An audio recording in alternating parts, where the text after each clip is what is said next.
여러분, 날씨가 아무리 더워도 하나님 살아 계십니다. 우리 예수님 여기 계십니다. 성령님 역사하십니다. 저는 오늘 사도신경 4번째 시간으로 여러분의 영혼을 만나고 싶습니다.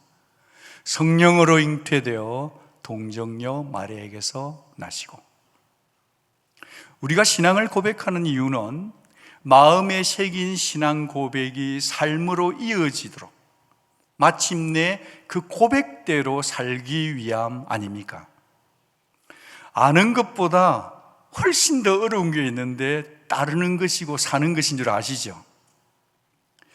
여러분은 주일학교를 다녀서 어릴 때부터 사도신경을 줄줄줄 익히 알고 외우고 있는 수준일지라도 한번 내 신앙의 고백대로 예수님을 따라가겠다고 하는 그런 의지를 발동해 주시고, 내가 이 메시지를 들으면서 내 생활 중에 적용점을 찾겠다, 적용점을 찾아 실천하겠다는 그런 마음으로 이 사도신경 속으로 쏙 들어와 주시기를 요청합니다. 사도신경에서 반 이상의 분량을 차지하는 것은 성자 하나님에 대한 고백이죠.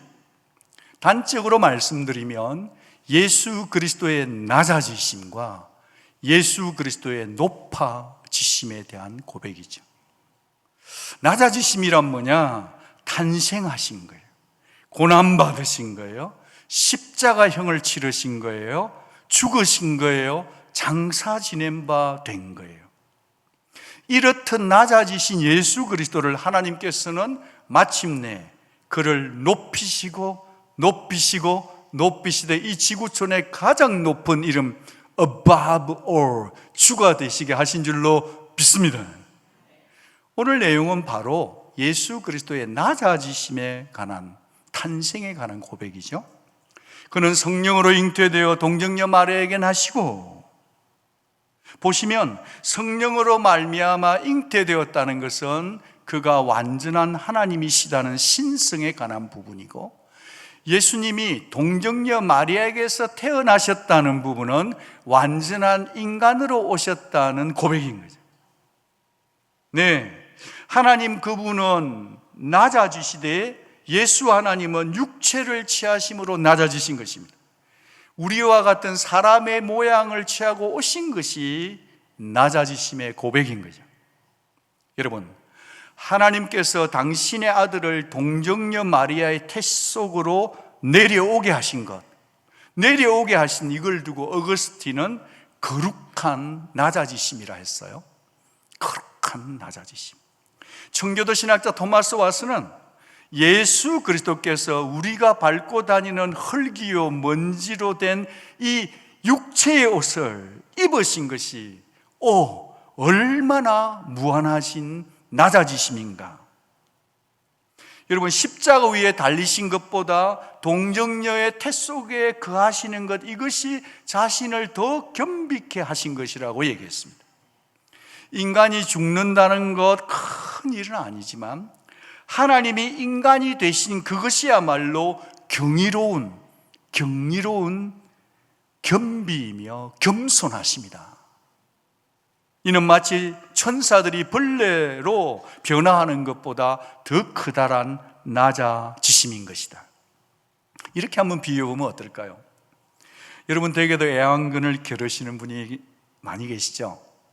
내 딸이고 내 아들이라고 막 부르시더라고요. 제가 처음에 미국 와가지고 내 딸이라고 그래가지고 다른 딸이 있나 봤는데 강아지가 오더라고요. 그래서 제가 그때 받은 문화 충격은, 혼자 사시는 어르신분들은 나갔다가 들어오면 아무도 반겨주는 거 없는 칙칙한 방에 그 강아지가 자기를 폴딱폴딱 멍멍멍 해주는 게 너무 좋아서 열 효자보다 얘가 낫대요. 내 병원비는 아파도 돈 아낀다고 병원을 못 가지만 우리 집에 있는 그 강아지는 병원에 가서 수백 불씩 써죠. 얘 없으면 못 살죠. 그런데 잠깐만요, 그렇다고 해서 여러분이 그 애완견을 너무 사랑하다 보니 나도 너처럼 될래 하는 분이 있을까요? 그러진 않겠죠. 그 누가 내 발로 주인의 꽁무니만 쫄쫄쫄 따라지며 머리가 상당히 똘똘하니라 할지라도 그냥 뼈다귀 던져주고 음식 주면 좋아서 먹고 종일 그것과 함께 뒹굴고 있는 행복해하는 그 존재로 전락하고 싶은 자 우리 중에 누가 있을까요? 여러분, 어느 왕이 황금 옷을 벗어 던져버리고 비천한 누더기를 걸치고 싶겠습니까? 성자 하나님 예수님이 인간의 옷을 입으셨다는 것은 그 어떤 것에도 견줄 수 없는, 비길 데 없는 엄청난 낮아지심, 거룩한 낮아지심인 줄 믿습니다. 이걸 가지고 신학적인 용어로는 성자 하나님이 우리와 같은 몸을 취하신 사건을 인카네이션, 성육신이라고 하죠. 이 성육신의 방법이 잉태와 출생 두 가지로 되는데, 성령으로 말미암은 잉태입니다. 출생인데 동정녀로부터의 출생인 거예요. 성령으로 말미암은 잉태, 동정녀로부터의 출생인 것이죠. 여러분, 사도신경을 처음부터 다 고백하는 데는 그리 시간이 많이 필요하지 않죠. 그런데 이 짧은 신앙 고백 속에 왜 꼭 굳이 이 문구를 넣어야만 했을까요? 여러분, 처녀 잉태 말이 되냐? 하나님이 잉태시켜도 성령이 시켜도 이게 믿어지냐? 요즘 시대로 얘기하면 정말로 반론이 빗발칠 듯 할 텐데 말이죠. 특별히 요즘 시대 같을 때. 그런데 왜 이 구절을 넣었을까요? 왜 우리가 이것을 암송해야 할까요? 창세기 1장 1절이 믿어지지 않으면 우리의 신앙의 파운데이션은 다 흔들거립니다. 이렇듯이 천지를 창조하신 하나님이 무엇을 못하시겠어요? 여러분, 천지를 창조하신 하나님의 무한한 지혜와 능력이라면 동정녀 탄생은 식은 죽 먹기인 줄 믿습니다. 쉽다는 얘기입니다. 가능하다는 것입니다. 그래요, 하나님이 우리를 구원하실 때 성부 하나님은 구원 계획을 작정하셨어요. 성자 예수님은 구원이 이루어지도록 순종하셨고, 성령 하나님은 실행하셨죠. 창조 사역에서도 삼위일체 하나님이 같이 했듯이 사람을 구원하는 인간 구원의 사역은 성부, 성자, 성령님의 공동 프로젝트예요. 아들아, 아버지가 말씀하셔. 네가 좀 가야 되겠다. 아들 예수가 말합니다. 아버지, 제가 꼭 가야 되겠죠. 가서 내가 죽어야겠죠. 아버지가 가라사대, 그래, 내 사랑하는 아들아, 너는 가서 죽어야만 한단다. 청교도 신학자들과 목사님들은 이런 상상, 비블리컬 이미지네이션을 하면서 하나님 아버지와 예수님 간의 그 친밀한 대화를 기록해 두었더라고요. 새벽에 일어나서 그 글을 읽으면서 그 본문 속에 있는 그 책 속에 키스를 했어요. 하나님이 아들 예수님을 보내고 아들 예수님은 죽으실 줄 알면서도 이 땅에 오신 예수의 순종, 순복. 이 땅에 어느 애비가, 이 땅에 어느 아버지가 자기 자식을 죽는데 내보내겠어요? 누가 그렇게 하죠? 그렇지만 하나님은 우리를 사랑하사 아들을 보내셔야 했고, 그 아버지의 마음을 알아챈, 눈치챈, 받아드신 그부 예수님의 순복이 순종했기 때문에 이 땅에 예수가 오신 것입니다. 그것이 인카네이션이죠. 그게 성탄인 거죠. 여러분, 예수님은 죽으시기 위해서 이 땅에 오셨습니다. 예수님은 이 땅에 오셔서 죽으시는 것이 그분의 미션이셨어요. 아멘이시죠? 그런데 잊지 말아야 될 게 있어요. 예수님은 죽으시는 것이 미션이지만 그 앞쪽에 단어가 있어요. 자원하여 죽으신 분이에요. 로마 정부에게 힘이 없어서, 제사장들보다 못해서 힘이 없어 당한 죽음이 아니라, 우리 주 예수님은 나는 스스로 버릴 권세도 있고 얻을 권세가 있지만 너희들이 죽인다고 내가 죽는 게 아니라 나는 자원하여 아버지의 뜻 때문에 죽음을 선택하는 거다. 동의되시면 아멘. 초대교회 당시 대표적인 이단 영지주의자들이 있었어요. 그들은 말하기를 하나님이 사람이 되다니, 하나님이신 예수님이 사람이 되다니 이게 이성적으로 납득이 되냐, 동의되냐, 믿을 수 없다라고 했죠. 영지주의의 영지는 영적인 지식이란 말이에요. 영적인 지식이 있는 자만 구원받는다는 영적 엘리트 의식이 있었습니다. 그들은 사유할 줄 아는 자, 생각할 줄 아는 자만이 구원받는다는 플라톤의 개념을 그대로 가져와서 성경에 그대로 적용했던 거죠. 플라톤은 말하기를 육체는 악하고 영은 선하다. 영과 육을 차등화, 차별화를 시켰던 거였습니다. 영지주의자들은 거룩하신 하나님이 어떻게 악한 이 육신, 하등한 육신을 입고 올 수 있단 말인가? 이성을 발휘해라. Use your reason. 똑똑히 생각해봐라. 그러면서 예수님이 육신을 입고 온 것처럼 보일 뿐이지 실제로 인간이 되신 것은 아니다라고 했습니다. 이들 이단들은 영적인 지식으로 자기의 기준으로 성육신 교리를 마음대로 해석해 버린 것입니다. 근데 여러분, 성육신을 부인해 버리면 어때요?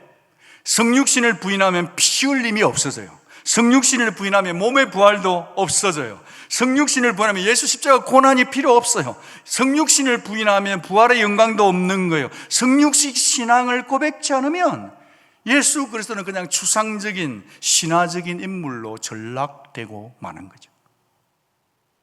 이에 맞서서 성경 속에서 이 생각과의 전쟁을 한 자가 있었으니 사도 요한입니다. 사도들이 다 죽었어요. 사도 요한 혼자 밤모습에 남아있는 늙은 할아버지가 이 세상의 시대사조가, 그 당시의 시대사조가 예수 봤어? 다 죽었잖아. 그렇게 비아냥거리고 빈정거리고 있는 사람들을 염두에 두면서 그들의 생각 때문에 공동체, 교회 공동체 신앙이 침식당하는 것을 보면서 그것을 막아서기 위해서 진리를 세우기 위해서 진리의 칼날을 세웠던 거죠. 그래서 성경에서 이렇게 밝히네요. 미혹하는 자가 세상에 많이 나왔나니 이는 예수 그리스도께서 육체로 오심을 부인하는 자라. 이는 예수 그리스도께서 육체로 오심을 부인하는 자라. 이런 자가 미혹자요 적 그리스도다. 딴 게 이단이 아니라 예수 그리스도가 육체를 입고 사람의 모양으로 오신 것을 부인하는 자는 미혹하는 것이며 이단인 것입니다. 요즘 잠 목사님들에게 여호와의 증인들이 그렇게 자주 찾아오는데요. 여호와의 증인들이 레스네임이 파, 리, 킴 이분들을 어떻게 하든지 알아가지고 와서 얘기를 하면서 아주 부드럽게 얘기해요. 당신하고 성경 얘기를 하고 싶다고. 이단이 뭐냐면 그들 이단들은 예수가 선지자인 것을 믿지만 예수님이 하나님인 것을 믿지 않아요. 예수가 하나님의 아들인 걸 믿지 않아요. 예수가 우리를 구원하기 위해서 육신을 입고 오신 사실에 대해서는 동의하지 않습니다. 그러면 뭐죠? 비슷하게 쓰는데 끝이 다른 거죠. 이단인 것입니다. 사랑하는 여러분, 성도는 다른 종교로부터 우리는 그들이 이단인 줄 알고 그들도 우리를 볼 때 자기하고 신앙이 다르다는 것이 선명해지는 사람이 성도예요. 여러분은 어떤 일이 있어도 예수가 하나님의 아들이심을 믿으시기 바랍니다. 그게 신앙의 진리의 출발점이거든요. 예수님을 믿되 육신을 입고 오신 예수를 믿어야 합니다. 그래서 성탄의 기쁨이 있는 거죠. 요한복음 1장을 보면 이런 말씀 나옵니다. 그가, 예수가 자기 땅에 오매 자기 백성이 영접했어요? 영접하지 않았어요? 영접하지 아니하였으나 자기 백성이 영접치를 않는 거예요. 무슨 말이죠? 자신들 눈앞에 육신의 옷을 입고 오신 예수님을 메시아로 인정치 않았다는 겁니다. 메시아로 못 믿겠다는 거예요. 사람으로 오셨으니까. 육체로 오심을 믿는다는 것은 단순히 가시적으로 물리적인 그 사실을 인정하는 게 아니라는 뉘앙스입니다. 우리가 자신의 이성을 가지고 내 잣대로 제한된 예수를 따르고 있다면 입으로는 신앙 고백을 하는지 모르겠지만 그걸 두고 예수가 육신으로 오신 것을 진실되게 믿음으로 고백지 않으면 그것은 믿음이 있다라고 말할 수 없다. 질문을 드리고 싶습니다. 여러분은 육체로 오신 예수 그리스도를 여러분의 구세주로 영접하셨습니까? 한 번 더 여쭙고 싶습니다. 육체로 오신 그 예수님을 당신의 주인으로 인정하십니까? 믿습니까? 저도 믿습니다. 교회는 신앙의 공동체니까, 고백의 공동체, 고백이 같은 사람이 교회인 거죠. 우리 교회만 성도가 아니라 지구촌 모두가 그런 거죠. 믿음은 태도입니다. 내 태도, 내 믿음, 내 고백 속에서 예수를 부인하는 일이 없기를 바랍니다. 우리가 육체로 오신 예수를 부인하면 주 앞에 섰을 때 주님이 저와 여러분에게 내가 너를 도무지 모르겠다 하실 수 있습니다. 우리 모두가 이 책망을 듣지 않기를 바랍니다. 여러분, 천주교에서도 사도신경을 똑같이 고백합니다. 천주교에서도 신성과 인성을 똑같이 다 믿죠. 그런데 신앙 고백은 같을지 모르지만 해석이 다르다면 그것은 아닌 겁니다. 여러분 중에 혹시 캐톨릭 백그라운드를 가지고 계신 분이 계시면 마음이 이렇게 약간은 좀 이렇게 그럴 수 있기 때문에 마음을 이렇게 조금만 넓혀주시고 들어주시면 좋겠습니다. 여러분, 우리가 마리아에 대한 존중, 지극한 존경을 가지는 것은 필요하기도 합니다. 그런데 그 마리아에 대한 지극한 존중을 넘어서 마리아를 숭배하고 있다면 그것은 성경적 근거가 없습니다. 마리아가 원죄 없이 태어났다, 마리아가 흠 없이 살았다, 마리아도 성천했다, 성모 마리아의 도움을 받으면 하나님의 아들을 더 영광스럽게 한다, 어머니 마리아의 도움으로 하나님 아버지께 더 다가갈 수 있다. 예를 들어서 아버지와 자녀가 관계가 불편할 때 엄마가 가서 여보 좀 용서해줘 하면 쉽듯이 라고 설득하는데, 그 설득하는 어머니가 죄가 없다, 성천했다라고 말한다고 한다면 그것은 아닙니다. 왜냐하면 그녀도 마리아도 죄 사함이 필요한 한 죄인일 뿐이었기 때문입니다. 성경의 포커싱은 마리아가 아니에요. 성경의 포커싱은 오직 주 예수 그리스도십니다. 그래서 우리의 예배의 포커싱도 주 예수 그리스도여야 하고, 우리의 모든 영광의 초점은 주 예수 그리스도, 특별히 하나님이셨으나 사람이 되신 예수 그리스도, 육체를 입고 오신 예수 그리스도께만 영광 돌려야 될 줄 믿습니다. 여러분, 이 성육신의 비밀, The Secret of the Incarnation은 믿음이 있어야만 깨닫게 되는 비밀이에요. 비밀은 비밀인데 시크릿은 시크릿인데 100% 오픈된, 100% 오픈된 비밀입니다. 그 비밀을 짧게 세 가지로 정리하고 싶습니다. 저는 지금 계속해서 사도신경을 이렇게 같이 쉐어링하면서 우리의 신앙 고백이 좀 다져지면 좋겠습니다. 그 첫 번째로, 신앙 고백을 좀 다지고 알차게 하려면 성자 하나님이 진짜 인간이 되신 비밀 첫 번째는 계시예요.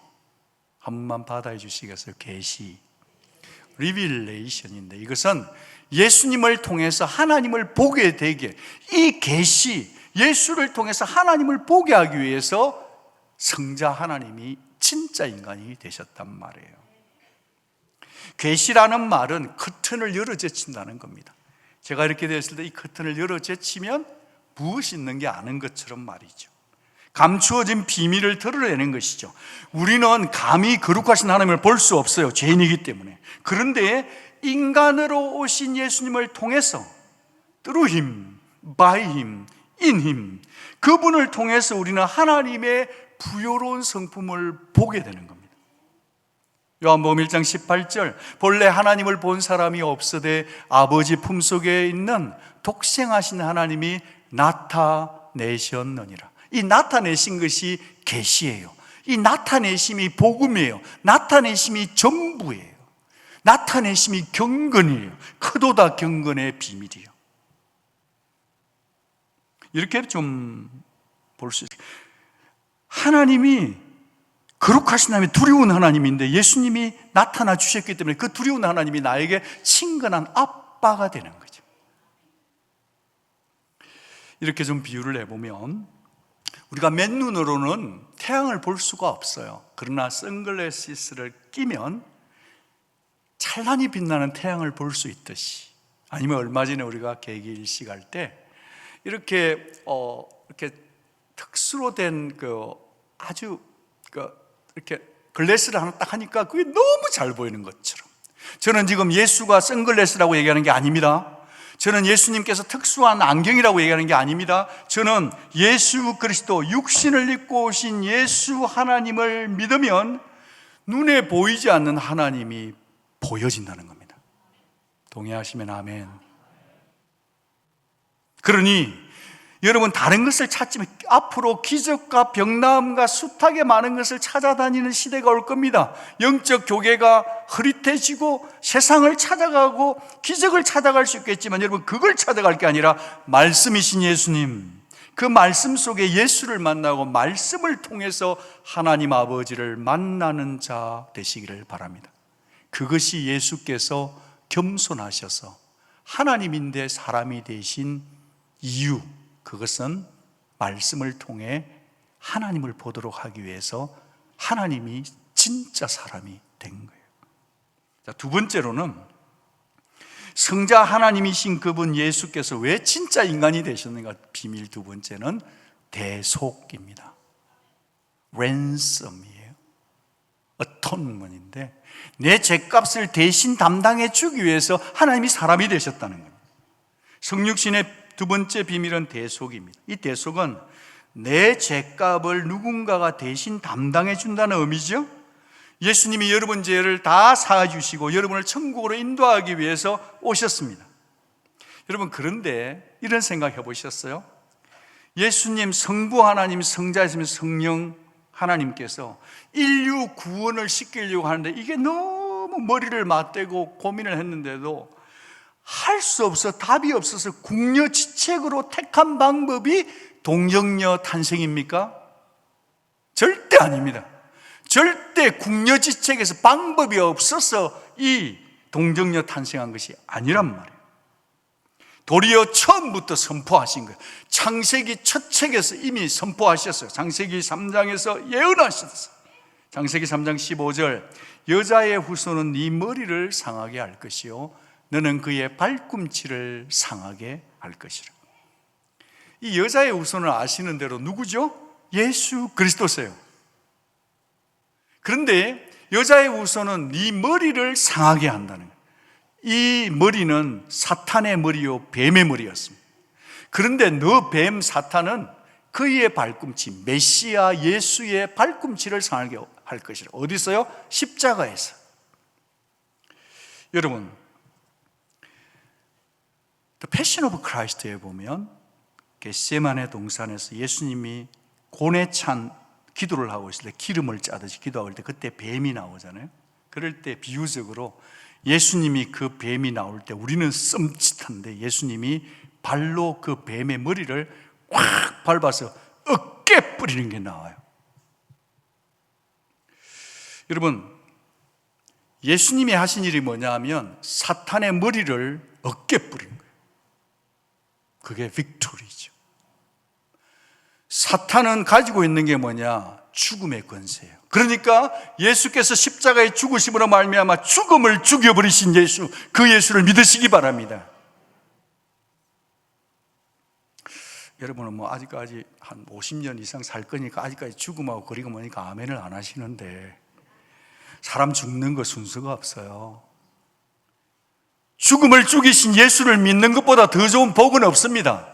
집 10채 사는 것보다 좋습니다. 차 3차 10대를 쫙 꽂아놓은 거 좋고요. 요트 요즘 같은 시대에 한 10만 불짜리 것보다 100배나 좋습니다. 여러분, 죽음을 죽이신 예수 그리스도 하나님의 아들 예수를 믿으십시오.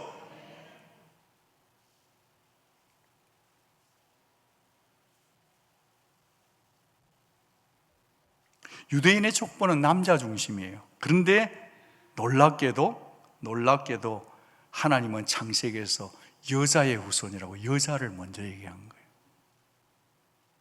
이는 아담의 후손으로 오는 게 아니라 나는 내 나름의 동정녀를 통해서 오실 메시아를 준비한다는 하나님의 종말이 시작되기도 전에 태초에 얘기해 뿌리는 하나님의 옴니사이언스를 얘기하는 거예요.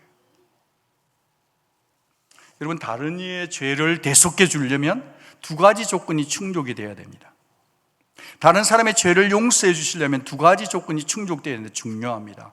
그 첫째는 죄를 사하는 권세가 있어야 하므로 반드시 하나님이셔야 돼요. 예수님이 이 땅에 오셔서 종교지들과 서로 쟁론할 때 컨트로버시의 초점이 뭐였냐면 죄 용서 받았다니까 이가 네기에 죄를 사하는가. 예수가 죄를 사하는 하나님이신 줄 모르니까 자기의 종교적 시기심 때문에 계속 예수를 십자가에 못 박아 죽으려는 거예요. 여러분, 우리는 죄를 사하는 권세가 있어야 하기 때문에 하나님으로 오신 예수를 믿는 것입니다. 두 번째는 대속을 하려면 피를 흘려야 하기 때문에 인간으로 오셔야 하는 겁니다. 인간으로 오셔야 돼요. 양과 염소의 피가 아닌 인간의 모습으로. 요한복음 18장 37절은 예수 그리스도께서 태어나셨다는 것뿐 아니라 이 세상에 오셨다는 표현을 써요.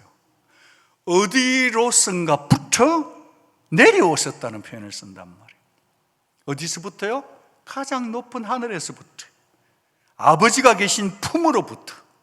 그러니까 그분은, 예수 하나님은 본질상 하나님이신 것입니다. 네, 그러니까 예수님 그분은 마리아보다도 훨씬 먼저 존재했던 분이세요. 동시에 그는 한계를 지닌 사람의 모습으로 오셔야 했습니다. 그러나 죄는 없어야 했기 때문에 그는 성령으로 잉태되셔야만 했던 것입니다. 이미 죄로 오염된 제가 죽는다고 여러분의 죄가 사해지겠어요? 여러분이 대신 저를 위해 죽어주신다고 해서 저의 죄가 사해지겠어요? 그럴 수 없다는 거죠. 예수님은 모든 사람을 위한 완전한 구원을 이루기 위해 태어나셨고 오셨습니다. 바로 저와 여러분 한 사람 한 사람을 구원하시기 위해 흠없고 점없고 죄 없으신 하나님의 어린 양 예수께서 사람의 모양으로 오신 것을 찬양합니다. 세 번째로, 성자 하나님이 진짜 인간이 되신 비밀은 첫째는 계시, 두 번째는 대속이었다면 세 번째는 임마누엘이에요. 다른 말로 표현하면 동행이에요.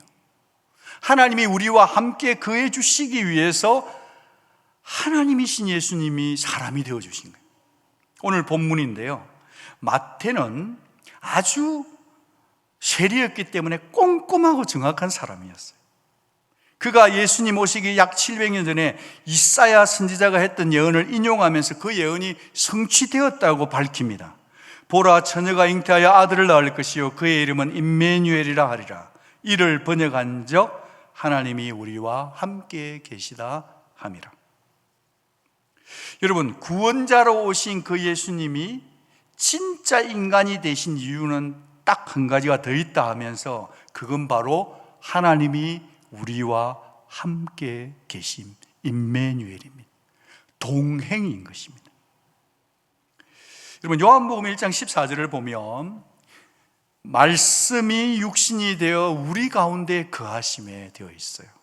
말씀이 육신이, the word became flesh and then he dwelt us 이런단 말이에요. among us. 여기서 중요한 단어는 거하심에인데 텐트를 친다는 말이에요. 살아준다는, 드웰링 한다는 말이에요.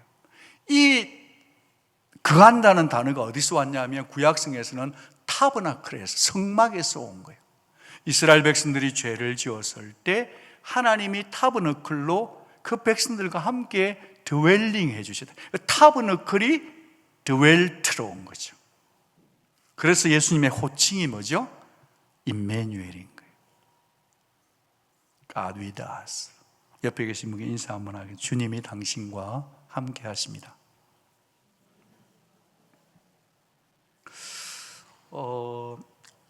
유목민들의 풍습 가운데요, 목자들은 양과 더 친해지기 위해서 양의 트롯을 입고 같이 있을 때도 왕왕 있다고 합니다. 이게 이제 유목민들의 풍습이에요. 그런 것처럼 예수님이 한계 많은 인간의 옷을 입으시고 인간에게 다가오신 거죠.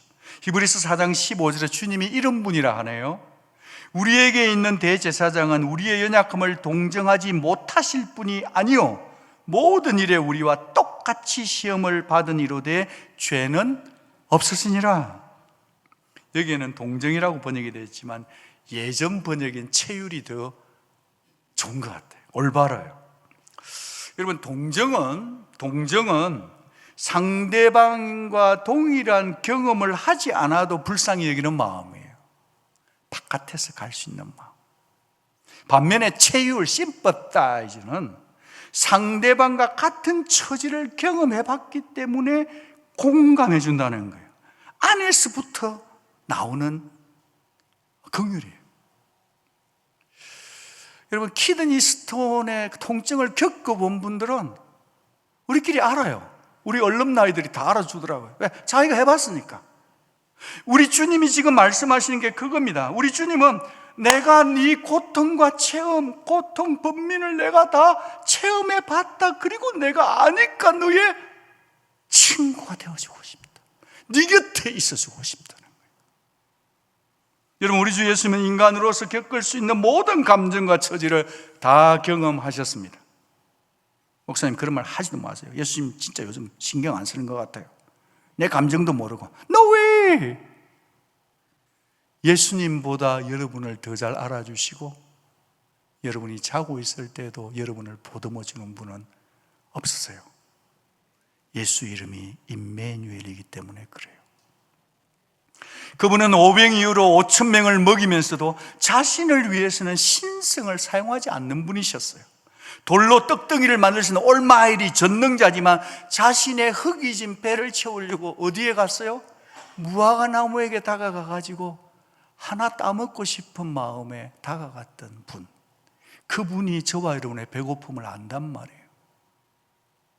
배 밑창에서 코를 골았던 여러분, 배 한번 오랬다고 막 다투할걸요. 노랑물까지. 그런데 코 골고 주무셨다. 뭐죠? 피곤했다는 거죠. 야곱의 우물가에 털퍼덕 주저앉아서 목이 말랐다. 인도에 있는 그 목마름처럼, 중국에 있는 사람들의 목마름처럼 주님이 다 그 목마름을 알고 피곤에 쩔어 계셨던 거예요. 이사야는 그 예수님을 향해서 이렇게 말했어요. 그분은 간고와 질고를 아는 자라. 모르는 분이 아니라 아는 자라. 간고가 뭐냐? 육체적인 정신적인 고통과 슬픔을 말합니다. 질고는 뭐냐? 병에 걸려 겪는 괴로움. 아파보지 않은 사람은 몰라요. 그 예수를 이렇게 얘기하는 겁니다. 남을 위해서 환자들을 다 치료해주고 그들의 마음과 영적인 정신병까지 다 치료해주다 보니 예수님의 이 땅에 계시던 삶을 요약하면 그는 간고와 질고를 온몸으로 짊어지고 가신 분이다. 예수, 그는 저와 여러분의 아픔을 다 짊어지신 분이에요. 그래서 그분의 별명이 슬픔의 아들이에요. 여러분, 교회 와가지고 다른 분이 좀 오늘 슬픈 얼굴 할 때 아유, 얼굴이 왜 그래? 그렇게 말하지 마세요. 예수님이 이 땅에 계실 때 얼굴이 밝아본 적은 몇 번 없어요. 그런 게 보이면 되려 예수의 마음으로 저분이 어떤 어려움이 있는지 모르지만 제가 기도해 드릴게요. 그게 슬픔의 아들이신 예수, 우리를 체휼하기 위해서 오신 예수를 믿는 성도의 삶 아닌가 생각해 보고 싶습니다. 온몸으로 제자들의 배신도 받아내고 홀로 든 외로움도 쓰라린 아픔도 상처도 다 경험하신 예수, 사람들 뿐입니까? 겟세마네에서 십자가에서 하나님으로부터 혹독한 거절, 디나이얼 당한 rejection. He tasting everything, the rejection from God, from man.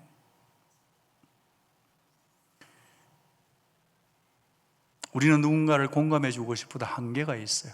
우리가 아는 것은 파편적이고 부분밖에 몰라요.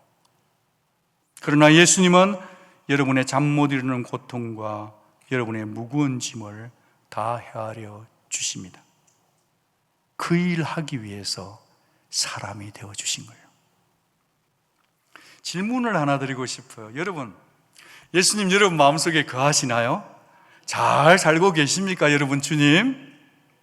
근데 혹시 여러분이 납골당에 모셔놓은 부모님을 1년에 한 번 찾아가듯이 혹시 여러분의 주님을 1년에 한 번씩 만나는 건 아닌지, 아니면 집에 손님으로 와 계신데 살다 너무 바빠서 예수님하고 같이 앉아 아침 식사 한 그릇도 안 하고 커피 한 잔도 안 마시고 정신없이 바쁘게 살다 보니 내 안에 들어와 계신 예수님은 늘 혼자 구석에, 죄송해요, 좀 처박힌 것 같은 그런 삶을 사는데 나 혼자 바쁜데 정신이 없는, 너무 분주한,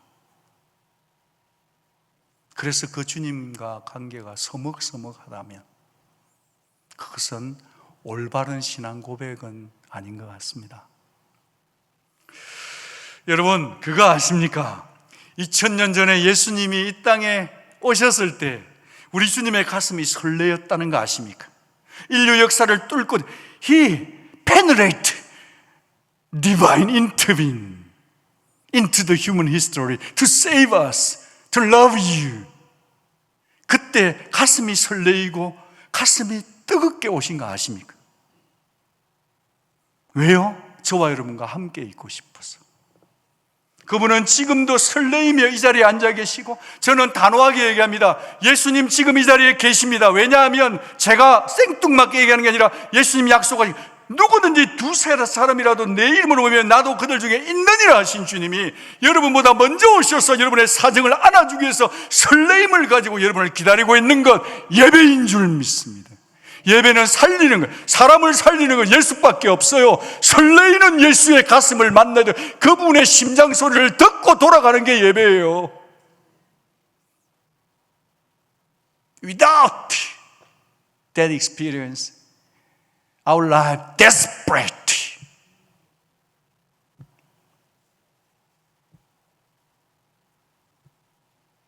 그 주님이 설레임에 여러분 직장에도, 여러분이 교통사고 났을 때도, 여러분이 병원에서 혼자 갈 때도, 병원 검사를 해놓고 여러분의 떨리는 가슴이 있을 때도 주님이 설레이며 눈에 보이지 않지만 여러분의 옆자리에 앉아서 여러분의 손을 잡아주며 여러분의 등을 쓰다듬어 주고 계신 걸 믿으시기 바랍니다. 그분을 찾으십시오. 그토록 나와 함께 하고 싶어서 설레임으로 다가오신 주님 없이 우리가 너무 바쁘게 살면 안 되는 겁니다. 그러자고 가정회복주의를 하는 거고 우리의 일상의 삶을 살아보자는 거죠.